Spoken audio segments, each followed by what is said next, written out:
SSC total 16,995টা ক্যান্ডিডেটের পরীক্ষা বাতিল করে দিয়েছে, যারা আর পরীক্ষা দিতে পারবে না। যেন কয়েকজনের 5 বছরের জন্য, কয়েকজনের 10 বছরের জন্য, কয়েকজনের আর তার থেকে আরও বেশি সময়ের জন্য।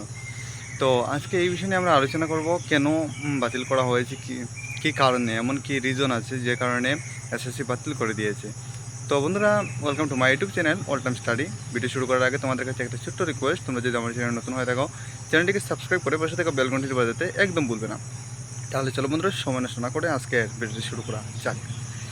তো সর্বপ্রথম বলি, এসএসসি জিডিতে এমন অনেক ক্যান্ডিডেট আছে, ঠিক আছে, যারা মতলব একবারের জায়গায় দুইবার অ্যাপ্লাই করেছে, ঠিক আছে, আলাদা আলাদা ডকুমেন্ট দিয়ে দুইবার অ্যাপ্লাই করেছে। বা এমন ক্যান্ডিডেট আছে যারা নিজের পরীক্ষা অন্যকে দিয়ে দিয়েছে, ঠিক আছে, নিজে ক্যান্ডিডেট হওয়া সত্ত্বেও অন্য গিয়ে পরীক্ষা দিয়েছে।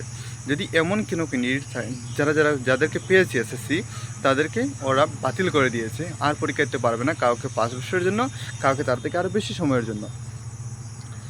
আর যারা ফেক ডকুমেন্ট, যারা ফেক ডকুমেন্টওয়ালা ক্যান্ডিডেট, তাদেরকেই বাতিল করে দেওয়া হয়েছে।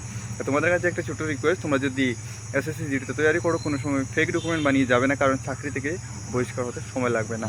কারণ অনেক এমন মানুষ আছে যারা ফেক ডকুমেন্ট বানিয়ে, যেমন আসামে তারা চাকরি পেয়েছে, কিন্তু তারা অরিজিনাল গড় ইউপি বিহার, কিন্তু তারা আসাম থেকে ফেক ডকুমেন্ট বানিয়েছে।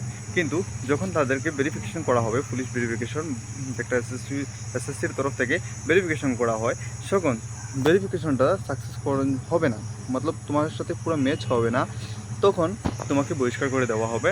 যদিও তোমার ট্রেনিং সম্পূর্ণ কমপ্লিট হয়ে যায়, তারপরেও তুমি এটা মনে করো না যে ট্রেনিং কমপ্লিট হয়ে গিয়েছে মানে আমার চাকরিটা হয়ে গেছে, এমন হবে না, কখনো না। ট্রেনিং যখন চলাকালীন অবস্থাতে তোমাকে বাইর করা শুরু হবে। ট্রেনিং এমনও মানুষ ছিল যারা আমাদের সাথে ট্রেনিং করেছিল, ট্রেনিং শেষ হওয়ার মাত্র 4-5 দিন আগে তাদেরকে বহিষ্কার করে দেওয়া হয়েছে। তখন তাদের মধ্যে কত বেশি দুঃখ লেগেছিল সেটা বলো। এই জন্য বলছি, ফেক ডকুমেন্ট বানিয়ে কখনো আসবে না, একদম আসবে না।